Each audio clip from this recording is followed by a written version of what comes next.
Hi everyone, and welcome to the sixth Real Lecture of 2020. We hope you're ready for another thought-provoking lecture. Firstly, we'd like to acknowledge the Wadawurrung people of the Kulin Nation and pay our respects to their elders past, present and emerging. Tonight's guest is Ken Maher, AO, from HASSEL Studio. Ken is an internationally acclaimed and awarded architect and landscape architect whose achievements include the AIA Gold Medal, the Australian Award for Landscape Architecture, the UNSW Alumni Award in Design, Engineering and Sustainability, and has received President's Medals from both the Royal Institute of Canadian Architects and the Royal Institute of British Architects. In the 2018 Queen's Birthday Honours, Ken was invested as an Officer of the Order of Australia for services to architecture, planning and sustainability. Ken is the current President of the Australian Sustainable Built Environment Council and an Honorary Professor of Practice in the Built Environment Faculty at the University of New South Wales. In addition, he is Chair of the Design Advisory Panels for both the City of Sydney and the Sydney Opera House, and sits on a number of government and research boards, state and national design review panels, and design competition and awards juries. He has also been both the New South Wales and National President of the AIA. Ken's a Life Fellow of the AIA, a Fellow of the Australian Institute of Landscape Architects and the Green Building Council of Australia, and an honorary member of the American Institute of Architects. Tonight, Ken will be taking us through a lecture entitled Architects and Climate Change, Professional and Public Responsibilities, as part of this trimester's overarching theme of sustainability. Now, before we get started, as this is possibly the first lecture for many of our visitors tonight, I'll explain who we are and why we initiate these lectures. The Real Lectures are a series of student-organised industry lectures featuring practicing architects and industry professionals. The Real Lectures have been running at Deakin University for over 10 years and were established to pursue engaging, topical and thought-provoking architectural discourse between those in the field and those studying. As architecture students, or those simply interested in architecture, we are aware of the surface level discussion in architectural media and in the general public. The curation of the Real Lecture series aims to explore beyond that surface level discussion and instead delve into a deeper conversation about the built environment. You can stay up to date with us on Facebook and Instagram and also on our blog. And if you'd like to see more of the Real Lectures, you can also see previously recorded lectures on our Facebook page and blog. And without further ado, I'll hand over to Ken. Well, thanks, Robbie. I'm delighted to join you this evening. I'm just going to share my screen, and I'd also like to acknowledge and pay my respects to the elders past and present of the Gadigal people of the Eora Nation, where I'm located tonight. Look, I'm really delighted to have this opportunity in this sustainability series, which is focused on our environmental and cultural and social responsibilities. It's something that's dear to my heart, and I really have an interest in how we might deal with these challenges, particularly in not just in the condition of climate change, but also in the condition right now of COVID, and how the two might have an impetus to take us forward. I'm also particularly interested in not only what we do in our work, but how we engage at a broader level, and what I'd call our sort of public responsibility as professionals. We kind of have a privileged position in terms of our knowledge base and our particular interests. And I think it's a wonderful thing if we can find a way of working beyond the constraints of our day-to-day practice. Not always easy because there's plenty of demands in our practice, but quite important, I think. I'm going to just touch on a few things that I'm sure we're all familiar with. But really, it's about the impact of human activity on what's a very fragile planet. Seems not, but in fact, I'm sure it is. And population is part of that. I'm not an advocate of holding down population, but I'm an advocate of how we deal with the impact of that population. And this really needs ecological thinking. And design thinking, in many respects, is ecological thinking. And I'm also just sort of interested in how we, and particularly as architects, acting in a public interest, can be collaborative and creative in our engagement beyond the limits of our profession. Because really it is about sustainable and equitable societies, communities. And without equity, I think we won't be sustainable. So it's not just environmental sustainability, it's in the layers beyond, as your series seeks to focus on. But also I think because of that, leadership at a public level, at a community level, and basing leadership on knowledge and research is more critical than ever. And this, of course, demands open minds and curiosity, the very essence of what our architectural training hopefully is about. Because design is really, to me, an essential restorative agent. And we are at a point where it's restorative as a focus, not just responsibility.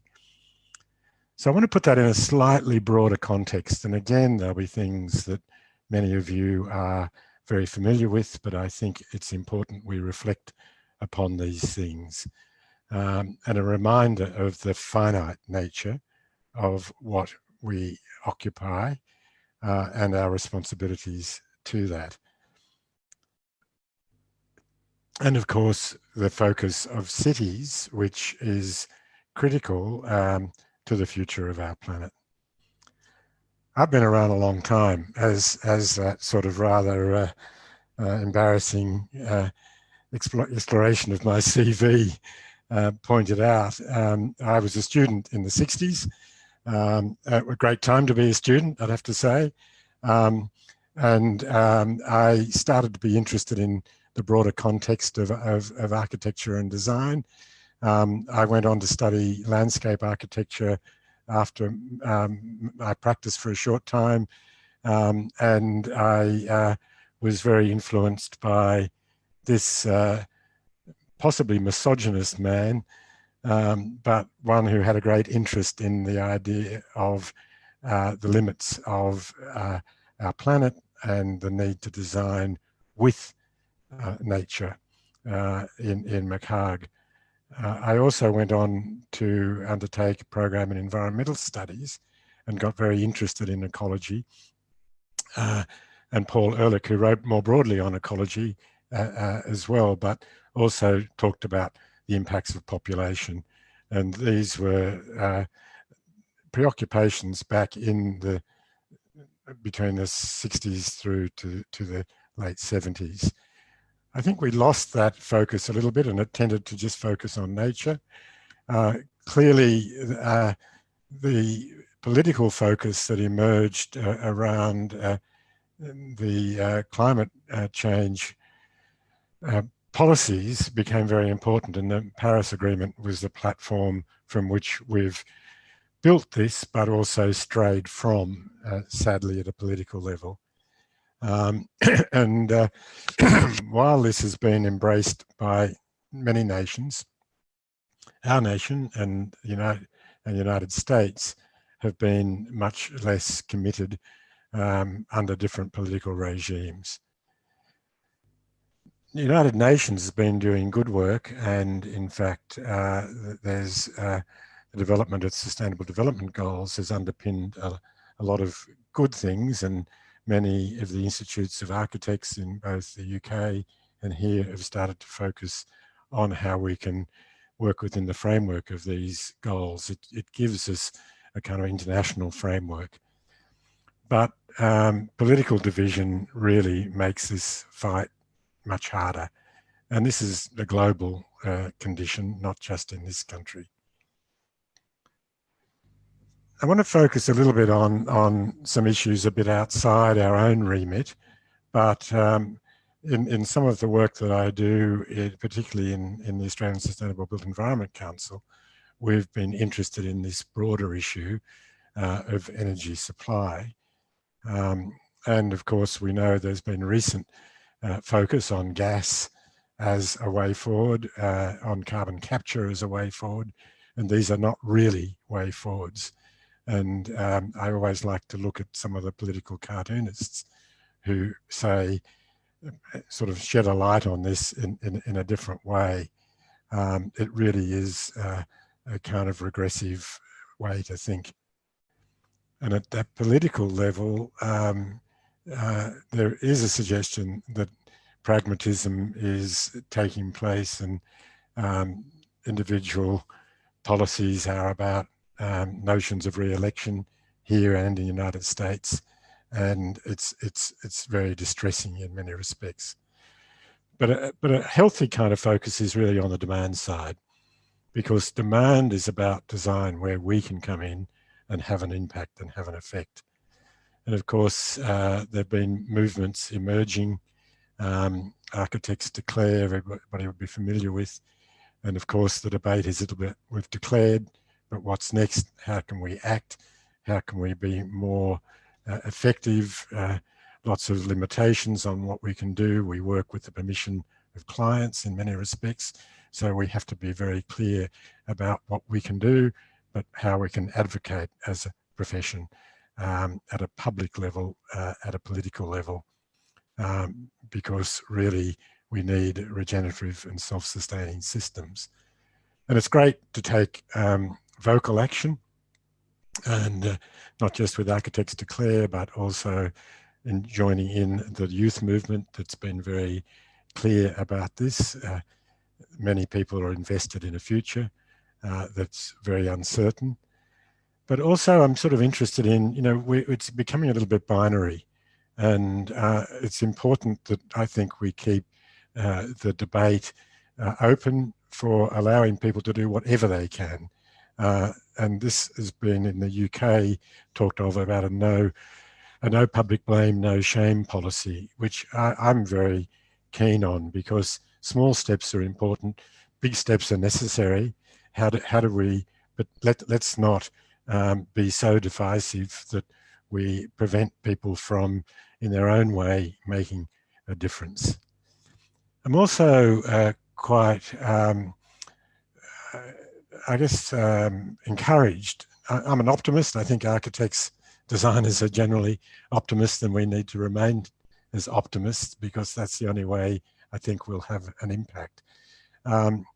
It's quite interesting now that there's a movement in the European Union, supported here by the conservative press. This is an editorial out of the Financial Times, which you'd have to say is a conservative component of the press, quoting the European Commission President, who's Ursula von der Leyen, who's promoting that a new Bauhaus might be a way forward.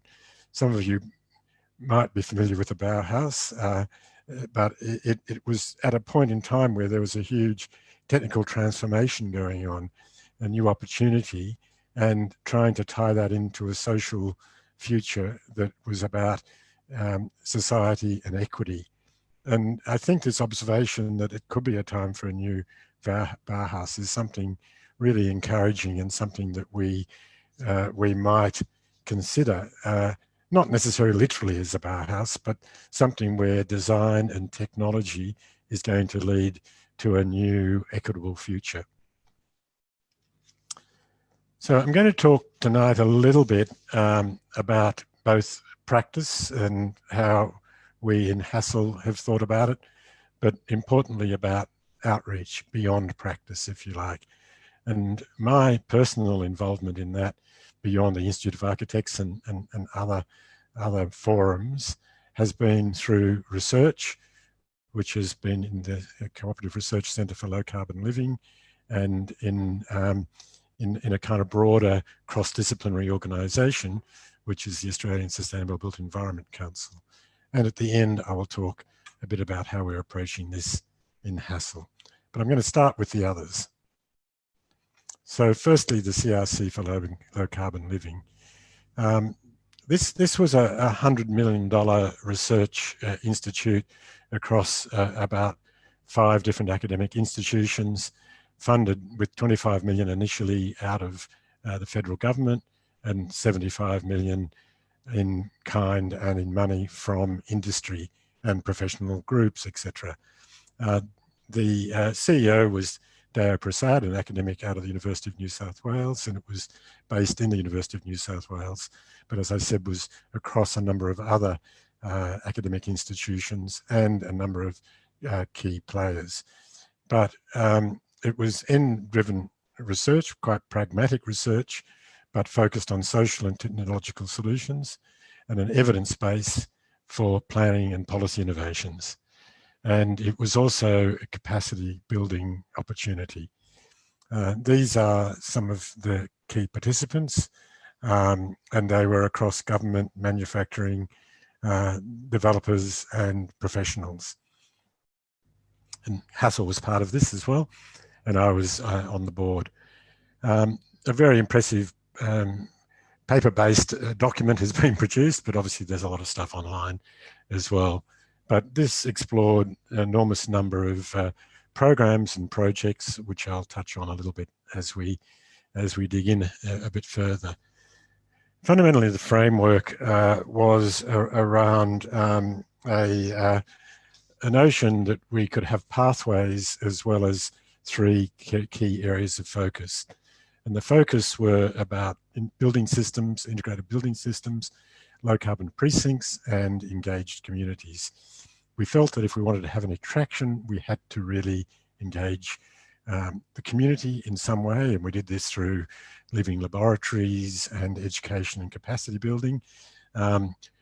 Thinking about beyond the individual building has become increasingly important, so we had a focus on precincts as well as technology within the physical building. We did make a considerable measured and verified contribution to in enhancing the economy, which is always important at a political level to argue this. And we had an initial goal of about 650 million contribution, and we verified that around to 1 billion, that should be, not 1.1 million. And this was across a lot of research outputs. But also we did make a contribution to the reduction of CO2, and that was measured up to 2020, but obviously it was setting in place programs that would have impact way beyond that. I won't go into the detail of this, it's available on websites. But importantly, we're also interested in legacy. And that legacy came in two layers, really. One was establishing a kind of accessible website-based knowledge hub, which is out of Swinburne University, and it tries to bring together a whole lot of the outputs of our research, but also other relevant research, establishing kind of sharing networks and access to experts in the field. And the other outcome was nodes of excellence, and these were embedded in 6 universities, which were universities engaged in our research. We had 5 initially, and then later University of Wollongong joined us. And these nodes are focusing on particular programs. University of New South Wales is around high performance architecture. At Wollongong, it's much more about a broad range of programs on sustainable buildings and supply chains and precincts. University of Melbourne was around post-carbon resilient future cities. Swinburne University around urban retrofit and a number of other programs. And of course, as I mentioned, the Knowledge Hub. And Swinburne University of Technology Curtin University was about regenerative cities and regions, and University of South Australia around sustainable developments and a lot of other programs. So this is an ongoing live program that hopefully will help the future. The other area of focus for me beyond practice has been the Australian Sustainable Built Environment Council. And I wasn't really very much aware of this, but was dragged into it by the then CEO of the Green Building Council, Romilly Mathew, who's now gone on to head up Infrastructure Australia. But it's kind of a really interesting organisation because it's a little bit outside the design professions, but it's something that where we as design professionals can have quite a lot of influence, I think, because it's really about a shared vision and a shared concern about the impact of the built environment on a sustainable future. And that's across social and economic and environmental impacts. These are a whole lot of the players. There are about 40 members, 25 of whom are mostly peak bodies or industry associations, and the remaining 15 or so are, interestingly, government agencies at a federal and state and local level. And it's really unique internationally as something that brings together both public and private interests, professional and development interests, and that kind of huge range, if you like, from Property Council at one end and World Wildlife Fund at the other end of the spectrum. So it's a really healthy kind of interchange. We have the CEOs of all these organisations part of the council. The council meets 4 times a year. It has an executive, which is like a board, and it has a smaller group which meets more frequently. And we have this commitment to a really robust strategic framework. We develop a 3-year cycle of strategic priorities and a strategic plan. At the moment, there are 4 of these, and generally we try to keep it to 3 or 4 so we don't lose too much focus, so we can be really clear about what we're doing. And those 4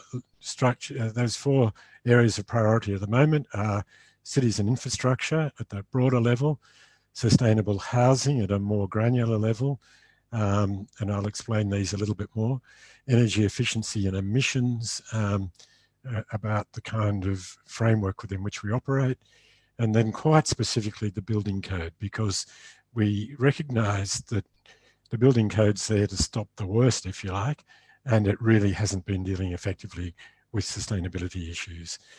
And then, of course, we're interested in resilience. Previously, it was one of our 4 priorities, but now we're embedding that across each of these key areas. And just to dig in a little bit, you'll see those 4 headings across the top. And then trying to just elaborate those on a little bit in those areas highlighted in yellow, and I'll let you read those, but we form task groups, and those task groups help develop our policies in these areas. We then commission research, and that research is, often quite expensive and extensive. The budgets for the research is usually in the area of 200,000 to 300,000 up to $500,000, and that's supported a bit by our members, but most importantly, we go out and get government funding for those for that research. So it has to be very credible. We then commission experts to undertake that research, and it feeds through then to a series of policy reports. And we see within each of these areas, these are some of the outputs that we've developed, which are evidence-based policy documents, which we then use to advocate. And we advocate at 2 levels. We advocate to policy makers, which tend to be the bureaucracies of government, and then we advocate to politicians. And sometimes we're much more effective at the bureaucratic level than we are at the political level, because we have to kind of get a resonance with the politicians. And at the moment, we know that at a federal level, there's not as strong an interest in this area. At the state level, it can be more productive, and at local level, often even more productive, because as we know, cities are driving much of the change, not just nationally, but internationally. But we do go back and try and put this in, and this is an instance in the buildings area, to try and think about how we can get a framework about regulatory and voluntary, about new buildings and about transformation of the existing building stock. So over the last few years, you can see one of our really fundamental platforms was this research that we did in 2016, which I'll touch on in a minute, and it was called Low Carbon High Performance. It was undertaken through a group called ClimateWorks, who led the research, who are a non-profit out of Monash University. It was really trying to establish a very clear platform on how the built environment sector, which is 25% of emissions generally, could contribute to reaching the climate change targets out of the COP 21. And then we went on to talk about an industry-led pathway to zero carbon, which was this document called Built to Perform. And then we went on to a more residential and housing-based focus, which was an industry roadmap on how we could reach that through the residential sector. And then we did some work also with the Property Council and Green Building Council on Every Building Counts. Now, some of this research was underpinned by funding out of the CRC for low carbon living as well. So these two interests that I had were able to be drawn together. So low carbon high performance was this important document which demonstrated how 20 billion could be saved by using existing technologies. We could achieve the reduction in emissions targets through by 25% and through the built environment sector. It's obviously not the only place where we're doing it, and ultimately we'd have healthier, more productive cities. So it was really a clear document that showed we could achieve it. Now, that's had some influence, a lot of influence at the state level. Of course, our pathway to zero carbon buildings is only part of the story. Energy efficiency was part of it. Fuel switching, which meant away from carbon, away from coal, away from gas, and then zero emissions electricity being the focus, with an on-site and off-site and renewable grid basis, all leading to zero carbon buildings. A 5-year pathway was really important, step by step, aligned with the UN goals. We don't believe we're achieving that as a nation at the moment. We still can, but it really requires this focus on poor performance and lifting the National Construction Code, which is why we moved on to that as a priority. And also in parallel, we were doing some work on infrastructure, which was the Bang for Buck report, and the cities focus, which is the Thriving Cities report. And importantly, this ties into some other work going on, a national settlement strategy, city deals focus from government, trying to turn these into things which will all head step by step to the outcomes that we need. And there was a federal government report called Building Up and Moving Out, led by John Alexander, which really did have a lot of very good recommendations in it, very few of which have currently been taken up by the federal government. But if you're interested, it's worth looking at that. And then this document was developed with support from ASBEC, but at the advocacy level, but for the Property Council and the Green Building Council. And it was really just a very practical plan for emissions reduction, and something that showed that it was incredibly achievable. We're always trying to work on government to say, this is possible, this can happen, this needs to happen, this must happen.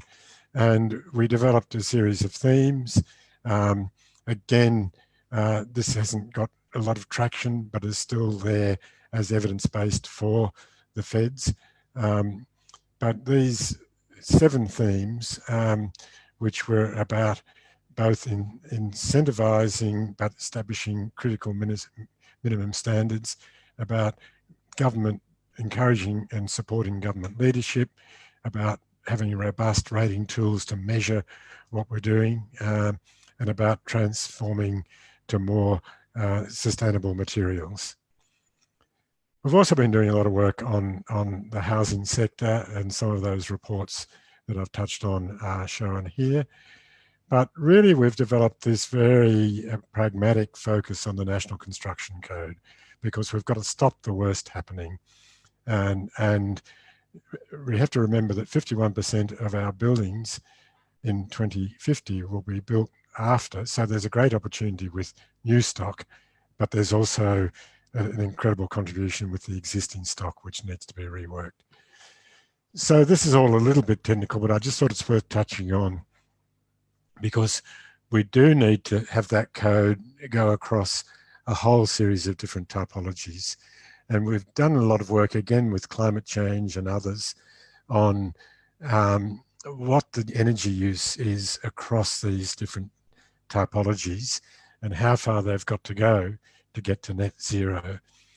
And it's a little bit challenging, but it's achievable. And so it's important to have a step-by-step approach to get to these goals. But also, you know, strengthening the code will give great economic savings. And this is what government doesn't really focus on, because it's rather beholden to the energy market players. And we've just got to break that nexus. It can reduce energy bills across the board. It can result in investment savings in the network, but importantly, it does result in incredibly important emissions savings. But also a delay, because the building code is renewed in 3-year cycles, we're arguing that a delay will have huge costs associated with them as well. And we've been getting some traction through the bureaucracy in this. But the key recommendations are that there needs to be a commitment to zero carbon ready building, and there needs to be a step change between now to 2022, etc., through to 2030 and 2050. And if we don't have a commitment doing this with the codes, we won't get there. So this is just to be positive about it. The code has been updated. The COAG Energy Council has adopted the trajectory, but importantly, we need that work to continue and to strengthen across the different typologies. And then the last thing that we've been doing is in ASBEC is we are nurturing the urban design protocol. And this is having an effect back at state government level. And many of the state governments are now recognising that public place, the urban design frameworks are really important to the future. And New South Wales, in many respects, is leading the charge here. So now I'm just going to shift the focus a little bit to what we're doing in HASSEL. We're kind of proud of providing some leadership. We have to work, as I said, within the framework of our practice, and our practice is international. We have studios really across the main global centres. We started rather modestly in Adelaide in 1938 and have gradually grown and emerged initially into Asia and then into Europe and in the Americas. We had it strangely with that European Union focus that I referred to earlier. Our foundations were in the Bauhaus, and we established as a a multi and a cross-disciplinary practice. And that engagement has not been literally driven by the Bauhaus, but it was driven by that notion that we have to reach beyond a narrow focus and into a broader focus of endeavours in architecture and the arts. But importantly, we recognise that a focus on sustainability is really important to the future. We established a Sustainable Futures unit about 10 years ago and started to think about how that could inform our work and engage ourselves in an interest in a future that was design-led, but responsible and responsive. And I guess having key disciplines in architecture, landscape architecture, urban design and urban planning has been important to our interest in this area. We really also have a strong focus on knowledge, skills and insights. And we believe that evidence is critical to that future, as I've shared in the notion of the CRC, which is why we engaged in that CRC and other knowledge-based endeavours. And we have a small but important research unit within our business. But we are a business and we need to work through the permission of our clients. We can invest back in our people, as I'll talk about in terms of these strategies here.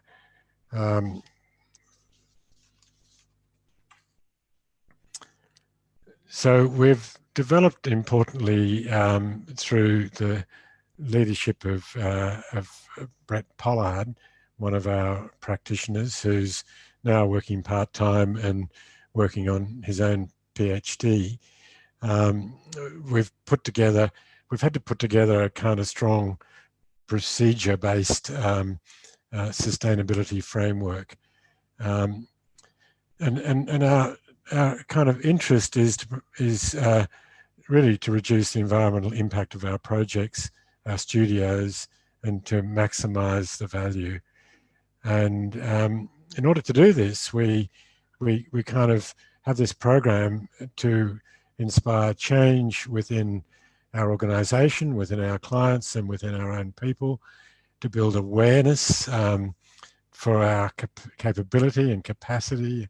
And we do that around principles and strategies, and to endeavour to lead by example, which is through our projects and how we deal with life and the culture within our studios.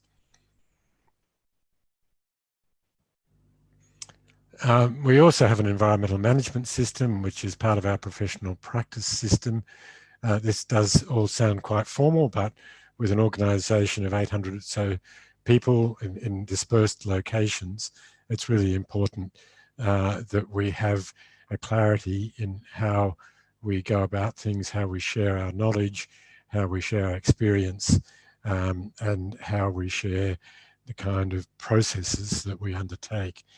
So we have an overall procedure, we have guides, we have review processes, we have professional in each of the studios, and we have the professional practice system, which shares documents and feeds back to our people. Importantly, we do this through a kind of knowledge sharing system, which we refer to as open spaces. And within that, we have a whole series of resources. We have also communities within each of our studios of people. We have Yammer-based conversations, and it's quite a dynamic kind of system. And we think that works really well because processes are important, but it's the way people engage in the processes, which is really critical. But also we think measuring, having targets and measuring our progress against these targets, just as I spoke of within ASPEC, is really important within our studios as well. It kind of keeps us focused and keeps us not kidding ourselves that we're doing things. And so also we have this kind of fairly rigorous process of training and knowledge sharing. We do work through the accredited measures through green building, the green building work, and as well as other international like LEED. So because of our international engagement, we work through multiple programs, but also we focus on our design work as much as we're able. We absolutely realise that this is a kind of changing world, and we need to be able to walk the talk, to be transparent about what we're doing, and we need to be, as I said, advocating as much as possible. Those systems that we work with include LEED and BREEAM, Green Mark, Green Star, and WELL, and it's important that those international rating systems have credibility with our clients. Many of them are also going through their own measurement systems. So here are those predominant programs that we use. We also use the living building programs as well. But walking the talk, we are transitioning our studios. We're, as many people in Architects Declare, which we're members of, we're trying to reach, we're ensuring that we're reaching targets of clean energy and targets of how we have a healthier working environment. But ultimately, it's also in our projects. So those projects are across a huge range of projects, around 2 million square meters of buildings that were designed and been certified and registered under the various tools that we work with. Projects such as Lend-Lease Headquarters, Medibank Place, Sky Central in London, GSK Asia House in Singapore, have all achieved high levels of ratings, and that's important to us. So I'm just going to touch on a few of those, and they include the Global Change Institute in Brisbane back in 2013. As I said, GSK Asia House in Singapore, GSK Central in London, Medibank Place in Melbourne. Many of these are large workplaces. I'll touch on the Global Change Institute a little bit more detailed later. More recent projects, 60 Martin Place in Sydney, earlier one ANZ Melbourne, one 40 William in Perth, and Advanced Engineering, which we did in association with Richard Kirk in Brisbane. The Global Change Institute is interesting because it was a University of Queensland project where they wanted to innovate and demonstrate the commitment of the research base of the university. And it was back in 2013, you know, they were kind of fairly easily available technologies, but we were able to incorporate passive thermal conditions, hydroponic coils, cast-in slabs. We were able to use an underground labyrinth, desiccant air handling units, displacement air distribution and biofiltration in the return air. Really simple things, but importantly, they were best practice at that time. And we did battery storage, which was in its infancy at that time for the PV arrays, and ultimately meeting 100% of the energy demand. We had used a whole series of other initiatives, and importantly, chilled ceilings, biofiltration, and the whole notion of passive cooling or screening to manage the heat loads. We were able to use to bring a sort of sense of delight with the light, and also the notion of expression to the building as well.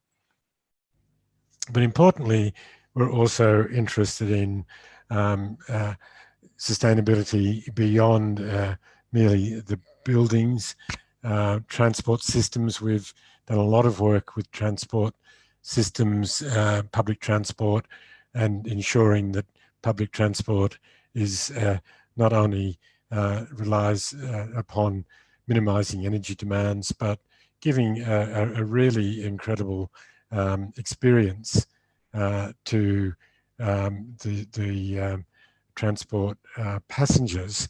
So we encourage a kind of delight and extend that to the public realm.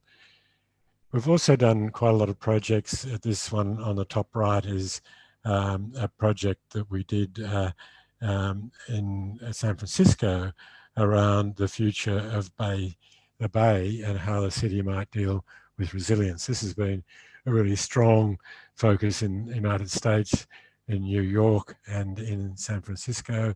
And these are kind of knowledge-based projects which are thought-provoking, and this involved a huge community engagement as well.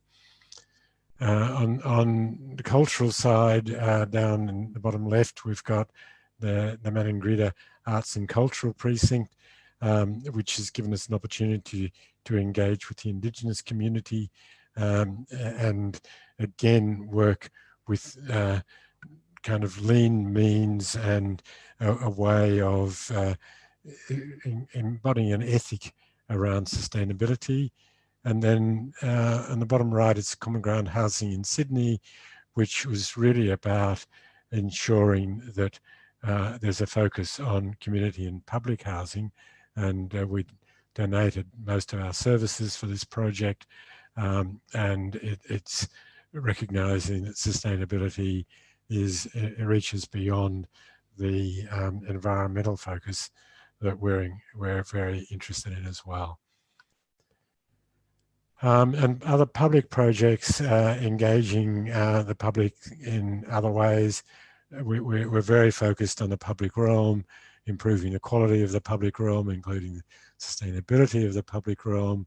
And we've done from Millennium Parklands back in Sydney to the whole new parklands, the Chevron Parklands in Perth, the renewal and refocusing of Darling Harbour around a whole new public and environmental agenda, and then the cultural programs around the Geelong Arts Centre. So we're fortunate to have the opportunity to do many of these larger scale and public programs. Just right now, we produce a little snapshot each year of how we're travelling, and our carbon neutral roadmap will be carbon neutral or through energy by 100% by 2020. We've got a huge increase in our sustainably rated projects. We are importantly luckily now reducing our flights with COVID, but also looking at ways we can operate in a much more effective way, and that we can map our carbon emissions. I want to just sort of finish up a little bit on these sort of broader observations that we're all really, I think, aware of. And our big challenge is that we are simply, our demands on the earth are more than it can really sustain. And that we are seeing a shift, and a really important shift, for the way that we can measure our progress beyond GDP. beyond the financial indicators alone, and a new era of living within our means. And that we just need to reflect that sustainable development is when we can all have fulfilling lives without degrading our planet. And of course, that means we have to think about a regenerative future, given where we are at the moment and the sand running out, time running out for how we can do this. And it means pooling all our resources as disciplines, as designers in this field, to focus towards this future that will be enriching and fulfilling. So thank you for listening and for caring. And we can now go to a Q&A session a little bit ahead of time. Fantastic. Thanks, Ken. So as you mentioned, we do have a few questions from the audience. And as usual, I'll get Katie to help me read out some of them. If you wouldn't mind just taking down your screen for us, and then we can just focus on the questions there. Take it away, Katie.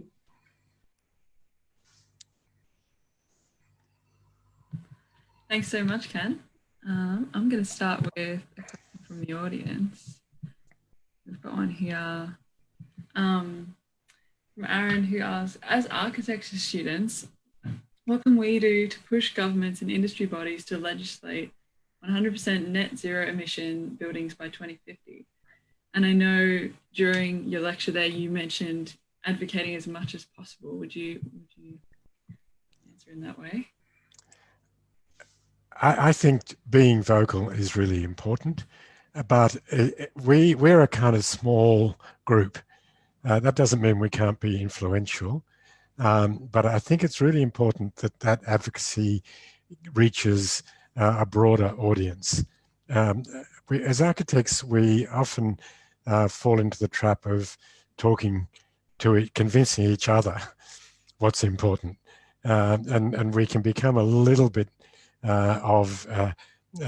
introverted, and so I advocate trying to find forums that takes us beyond our own comfort zone, our own milieu, our own friends and colleagues, and our own subculture, if you like, and that's why I kind of moved out a little bit.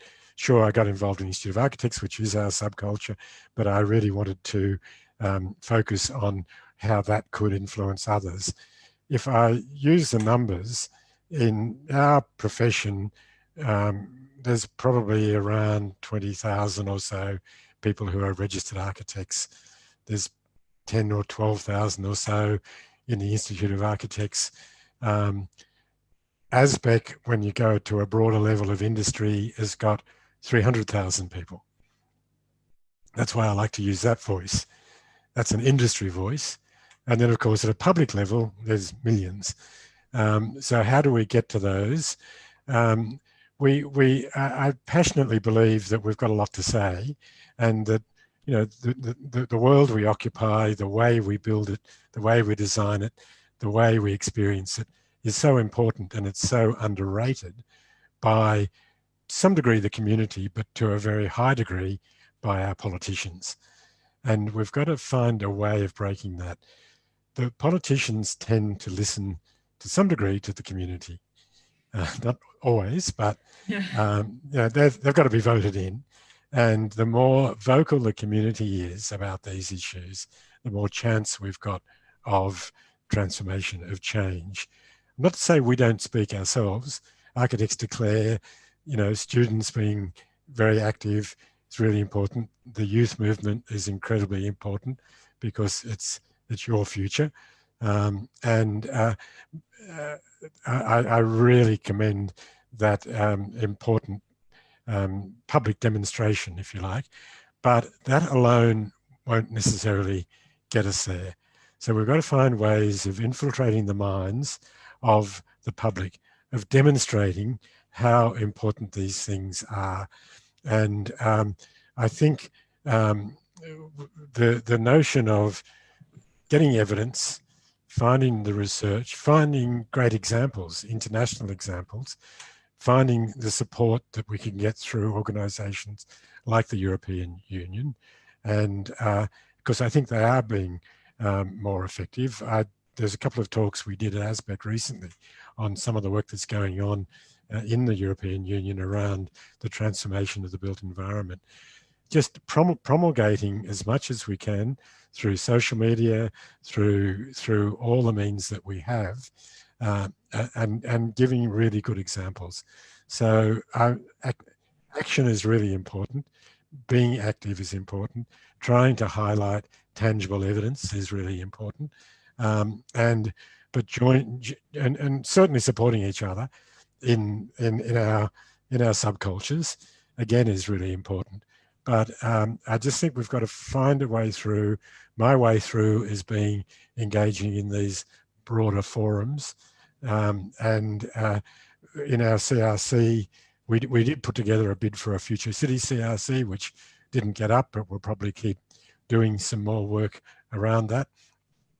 And I know there are many other academic institutions that are doing really good work, but we've got to sort of break the walls and get beyond the limits of those out into the public domain.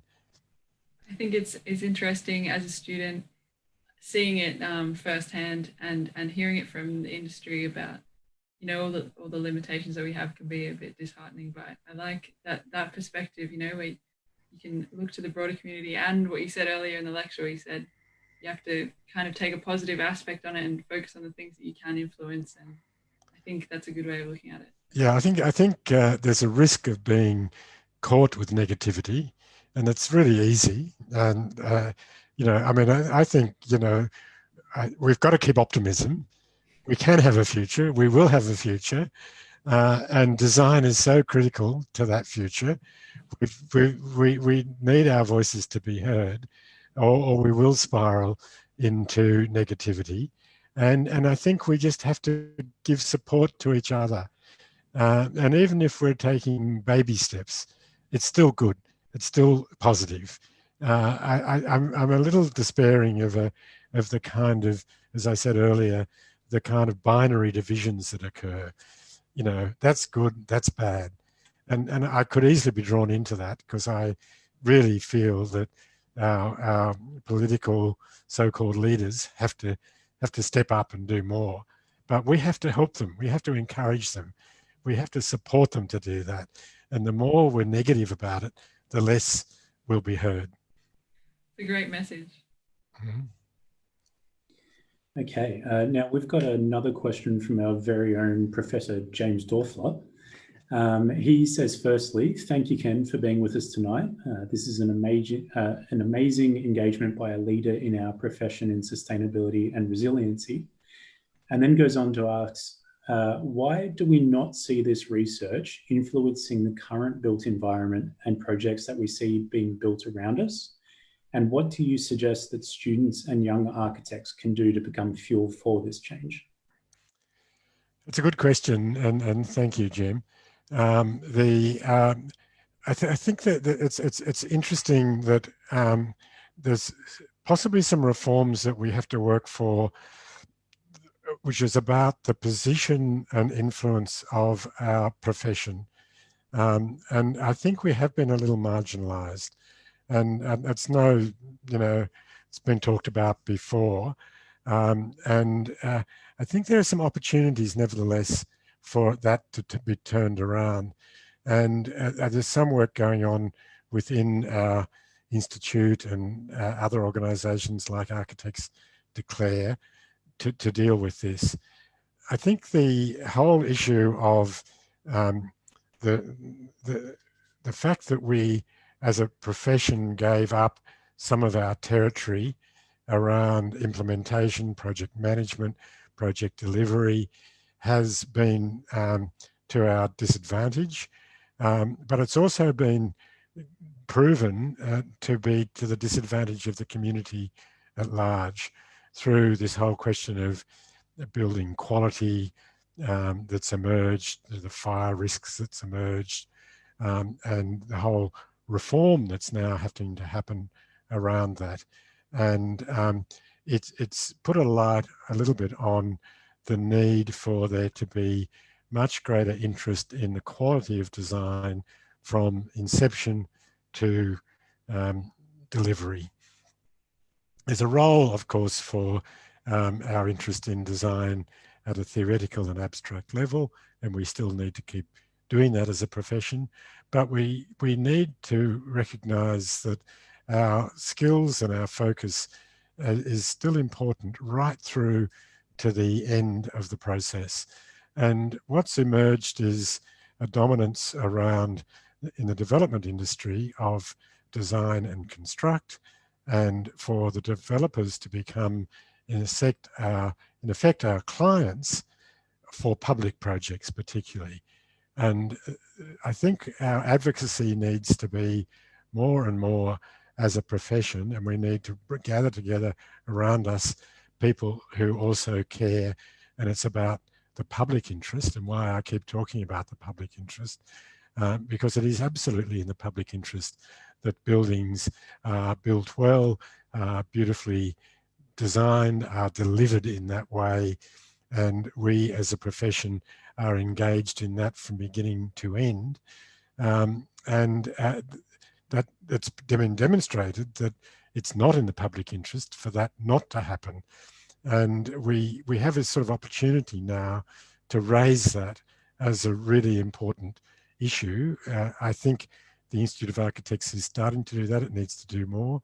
We all need to do more in that. We need to recognize that it's in our collective interest to do that, but it's not just our collective interest, it's in the public's collective interest to ensure that things are designed well, built well, delivered well, and are thought of in a kind of holistic way around the whole urban experience. And so we need to gather together around us allied professions. We need to gather together around us public interest, where there's already a kind of impetus. I don't have all the answers to it, but we need to raise our voice. It's important that these issues are discussed in the student environment.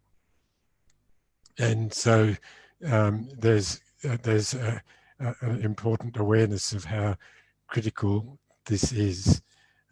We need to get it in front of our politicians in whatever way we can. So it's not just around those critical issues of sustainability and survival of the planet. There are also these critical issues of how design contributes to the importance of the experience of everybody, and how the quality of the experience of our lives, the health of our lives, is a design issue. Fantastic. Thanks, Ken. I'm going to kind of continue on there, Ken, from what you're talking about. And I wanted to ask about how, so this really thoughtful, conscious, kind of deliberate, considered design that you're talking about. I know as an architecture student, I have other architecture student colleagues who will inevitably go into kind of businesses that have a bigger focus on development or mass production, and they don't have this emphasis on the quality of the build, or they have much more of a focus on maybe the economic factors or other things like this. Do you think there's a place, as you said, like we need to influence students to feel like this? Do you think there's a way that individuals who might end up in these positions but consider these things to be important would be able to drive bigger business from the as working in those roles in businesses like that? Do you think there's a place for that from the inside out? I absolutely do. Look, there's no doubt that in practice you have to make a call. You work with clients or you don't work with clients. It gets increasingly challenging as practices get larger, I think, because there's got to be a kind of collective will. And we do know there are highly commercial practices, there are highly ethical, design-focused practices, and there is a whole spectrum in between. And there's not just black and white, there's not just good and bad. And there are really good people in highly commercial practices in some respects, and they're just trying to work within the limits that they have. And we do know that it can be incredibly soul destroying sometimes for idealistic young graduates to move into environments and be stultified. And so I fully support people making choices about where they operate and how they operate. But I also think there is a really great opportunity for those young, idealistic and ethical graduates to make a difference in all sorts of places, in government, and in practices where they can join with their colleagues and kind of be a bit of a critical mass in larger practices. That happens.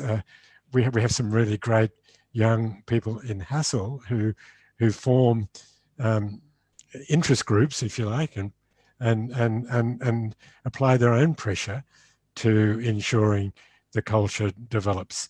And luckily, I think we have leaders who are open to that, and that's not always the case, but it can be the case. And I think, and there's generational change going on as well. I think, there's fewer of people of my generation, some of whom were fairly tough and conservative. We're sort of on the out, and there's change coming in. I consider myself to be fairly idealistic still, and I do know change can occur. And was it Margaret Mead who said the only thing it takes to change the world is a small number of idealistic people banding together? And even if you're not in a practice with other colleagues, you can have a network, and it's so easy now to have those networks in a virtual sense as well as a physical sense. And I hope that COVID permits us to have that physical connection a little more into the future. Yeah. So important. But and that's why I'm optimistic. I'm optimistic because I see a shift in values with the emerging generations, and I just think that will have to impact. It'll impact politics. It'll impact practice. There you go. Ken, I've got a question here from Narendra, who asks, how are urban farming or vertical garden concepts applicable to the building structures of 2020 and beyond? I believe this would become a mandatory aspect for future projects. So what are your thoughts on this, and what's your advice for the architects of the future? I thank you again for that question. I think it's a really important question, and it's very critical. I think as our cities expand, food productions within the cities will become more and more important. As our cities expand, the role of nature within our cities is becoming more and more important. I take heart from cities like Singapore and states like Singapore, where the planning controls are saying that you have to now, I think, have 120% of the area of your site in green infrastructure, be it horizontal or vertical. And we know Singapore is a pretty vertical city, and that's a great planning control. Very simple, very absolute, and I think these sort of controls will start to emerge as we are faced more and more with the density of our cities, particularly now with the recognition of how important the health of the city is through COVID. So the one positive thing of COVID, many of our 19th century planning laws came from health and disease, plagues and flus, Spanish flu and so on. Now this is happening again. There's a positive to it, that it might lead us to changing how we deal with the frameworks of our cities. And food production, green infrastructure will be very important. New South Wales government is starting to take that really seriously now, with a whole new rollout of codes and strategies that are to do with this. So for architects, it will be really important. And for landscape architects, it's been important, but the way to integrate that with design through architects understanding more and more. And it's good that this is emerging as part of an agenda within much of our educational institutions. But we need to see our cities and the design of our cities much more as a continuum, and not architecture here, urban planning here, landscape architecture there. It's all the one, really. And that's why we need to work out ways of engaging with our colleagues who have specialist knowledge in some of these fields, and working together to make the future of our cities what it needs to be in terms of integrated, healthy, sustainable, beautiful, enjoyable. Yeah, I guess that kind of holistic approach to both works very well with your background as an architect and landscape architect.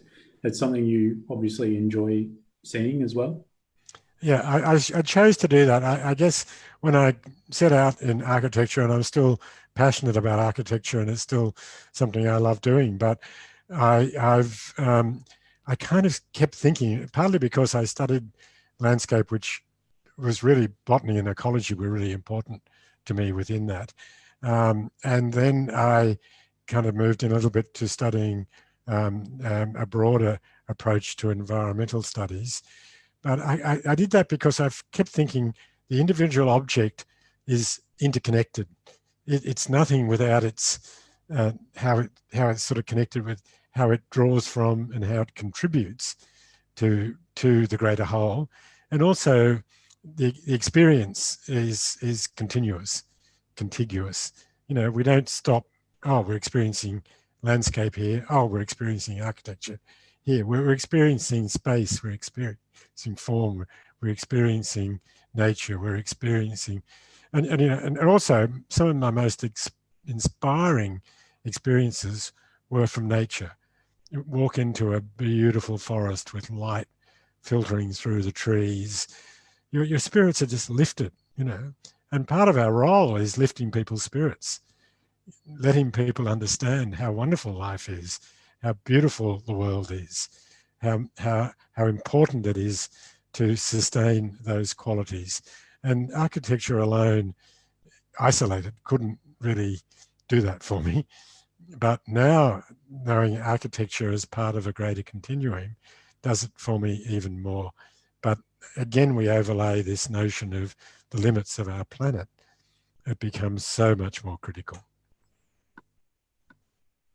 When we touch on that interconnectedness, Ken, that you're talking about, and how we've got to consider all the things, I have a related question here that was sent in before the lecture from Jane. She asked about our responsibility as architects to do that type of thing. And her question is, given we are in the 6th mass extinction, do you think architects have a responsibility to design buildings to coexist with wildlife? For example, inbuilt nesting boxes or artificial hollows for owls, or microclimates for small marsupials? Look, absolutely, there are important considerations there. I see this as a sort of bit of a kind of continuum again. In highly urban environments, that is less possible, although still can be a consideration in components of what we do, be it green walls, roof gardens, public places, parklands.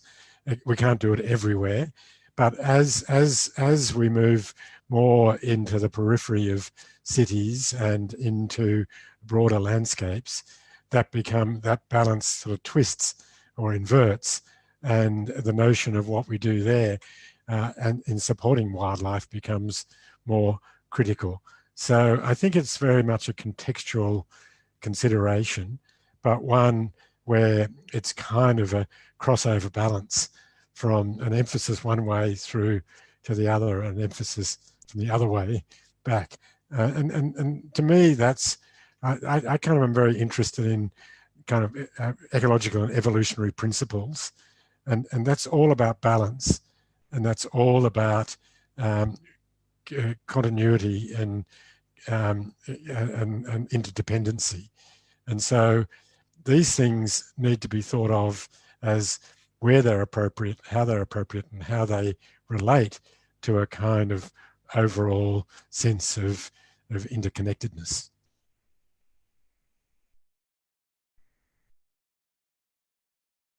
Very good. I think there's definitely a time and a place, and like you said, just take it in its context. It's a good way to start, I think, that type of thing.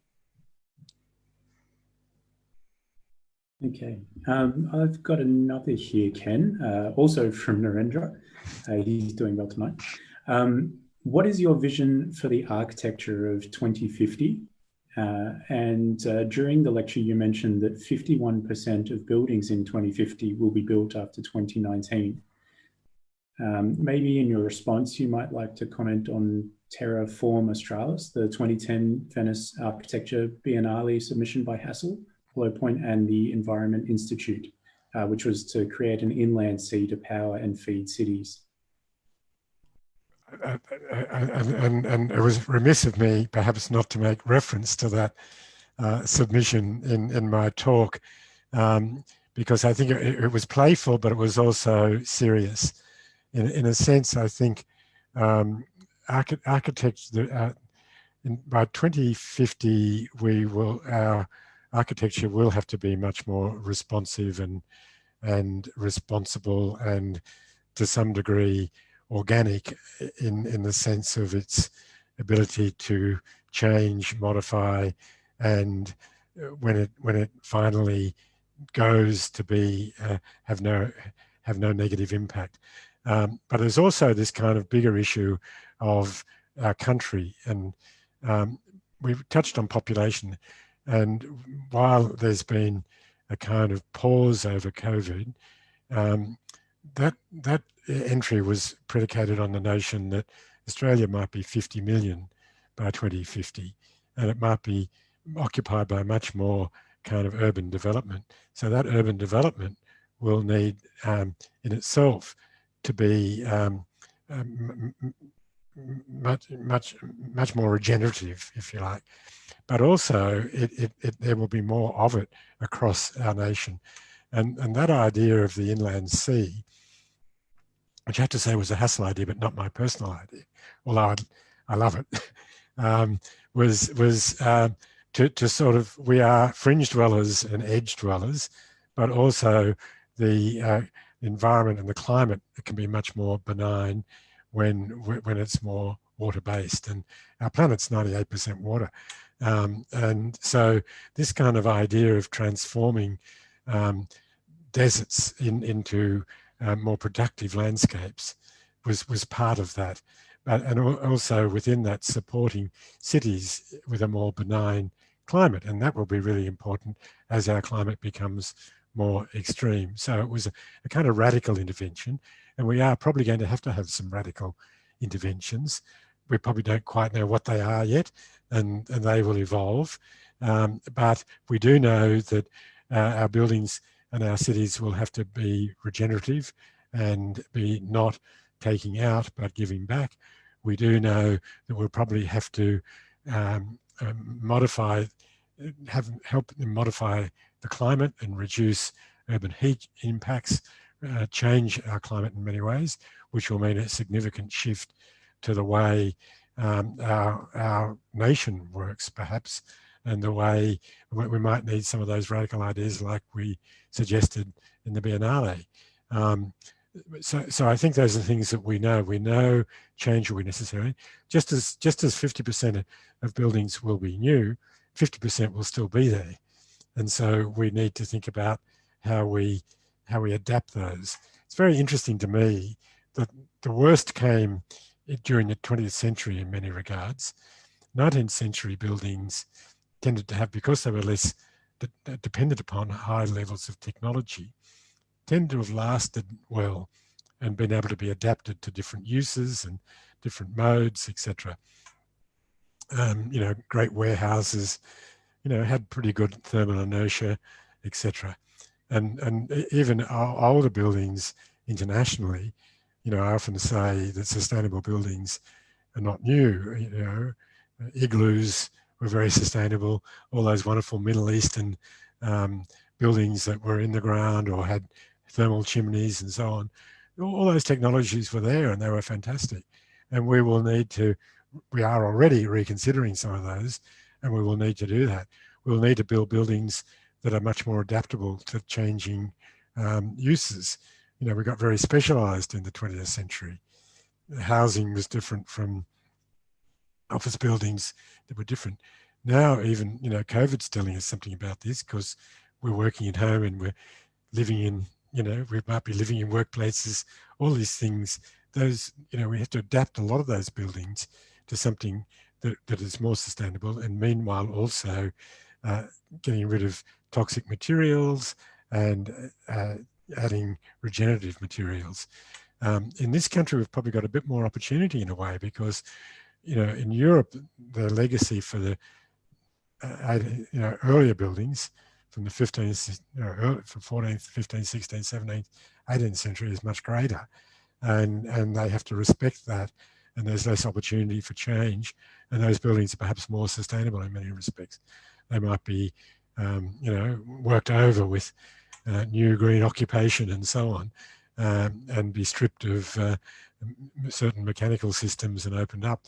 But here we have the opportunity of rebuilding to some degree. So the opportunities are greater, the responsibilities are greater. So Ken, from that radical kind of change when we're using deserts as more productive landscapes, maybe I'll move you over to housing and housing as less resource heavy and more productive. And do you think it would be a radical idea to envision the Australian dream changing into something more compact, maybe conservative and dense in the near future? Look, I think so. We have to change the conventional business as usual development models. It's interesting, we've got suburbia and we've got urban development, and the development industry tends to commoditize these. And we have now seen in suburbia the density is increasing, which is itself a problem because we're eating up productive land, and we've got housing that's twice the size relative to the land. The land is half the size that it was, and it's twice the height, but it's not offering anything more in terms of living conditions or sustainability. And if we look at apartments, the model is 2 to 3 bedroom, one to 3 bedrooms, but generally 2 bedrooms, small balconies, small rooms, nothing productive. And so those models I don't think are going to sustain themselves. And diversity is, again, a critical ecological principle, as we know. But we've got this incredibly monocultural urban diaspora occurring. Now, I think there's a strong awareness of that now. It hasn't filtered through necessarily to the development and delivery industry. And again, we have the opportunity of offering up ideas about what that can be. But it will be houses in the sky. It will be large gardens and courtyards with dense housing. It will be different models. It will be about natural ventilation. We went. I was quite involved in SEP 65 and the apartment guidelines back in 10 years ago when they were introduced in New South Wales to have a more sustainable and responsible housing. That needs a real refresh now, because that was really about the orthodoxies then. Now I think we need to shift the shift the orthodoxy through to something a little bit more radical and much more diverse and much more opening up the opportunities for the typologies and re-urbanizing what we call the middle center, if you like, in lots of ways, putting more focus on the quality of the public realm, but also on the diversity of housing types, which those two models, the suburban bungalow and the urban apartment, just don't meet the requirements of our increasingly diverse communities, the communities, multicultural communities, the shift away from the conventional family unit. All these things are changing, and yet we've got to find a way of ensuring that the housing opportunities change with that. And part of that is moving away from a straight developer-led delivery through to greater involvement of government in what the models and delivery models are, and a greater opportunity for architects to demonstrate design opportunities within that.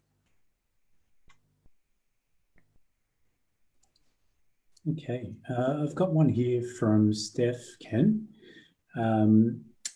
Do you think living in smaller spaces encourages people to foster a false sense of progress and forces more people into a more compact area instead of using the space to its full potential?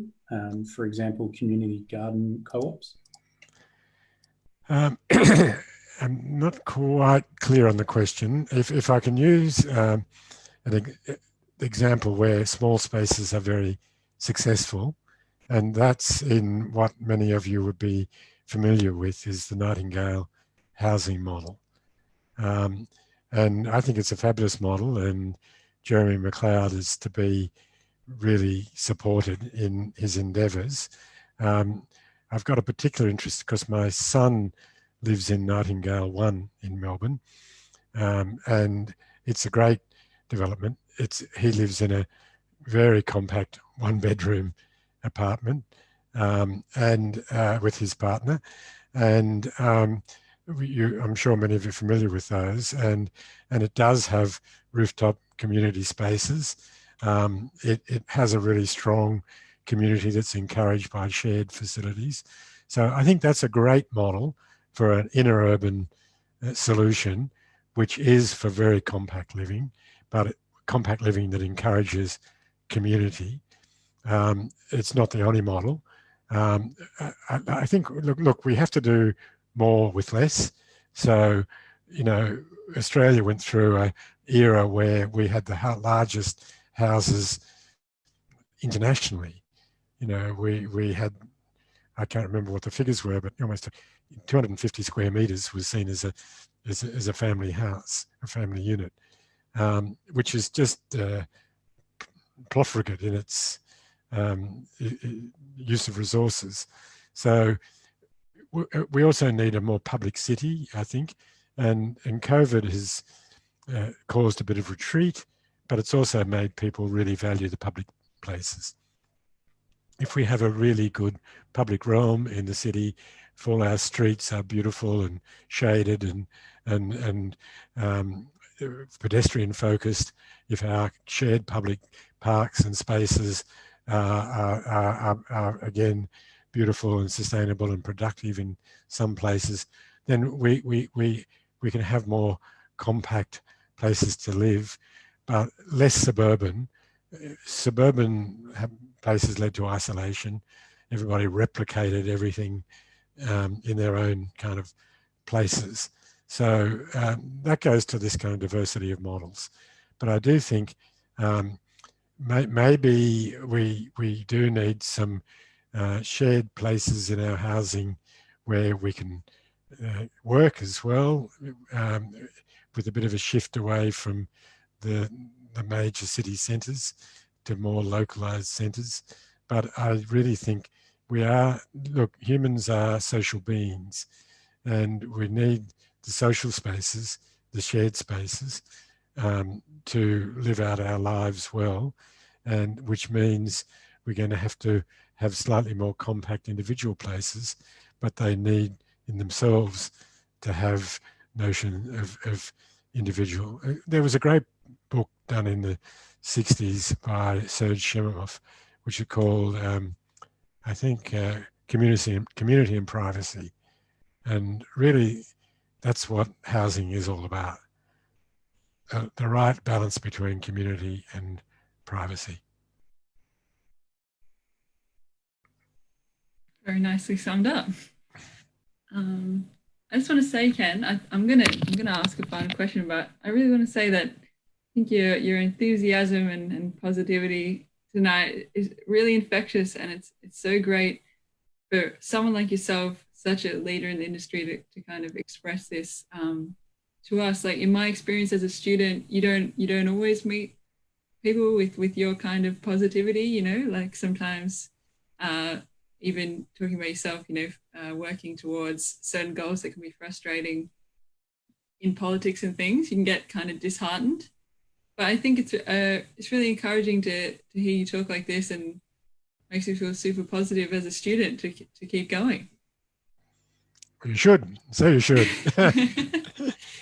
So I'm just gonna do kind of like a summary question at the end. I wanted to ask. I know we've covered a lot of different things tonight, and you covered a lot of different theory and topics. But if you wanted to leave us, particularly on the students watching, with some final, maybe a comment, a thought, or some advice, maybe relating to what you were talking about earlier, what might it be?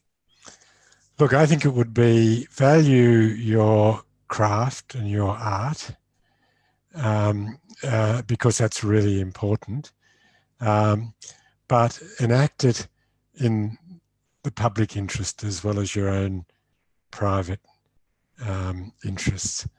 And that public interest is care for the planet, it's care for the community, it's care for your friends and other individuals, and it's will be effective if you keep up optimism, as is fundamental to design thinking.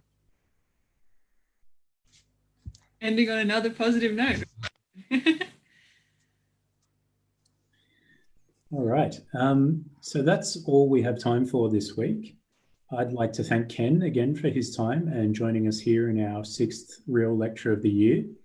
Next week for our final lecture, we have Dr. Philip Roos from Deakin University. So make sure to set a reminder in your calendar to tune into us next week. And from the whole Real team, thanks to all of you who have joined us tonight and those who asked questions.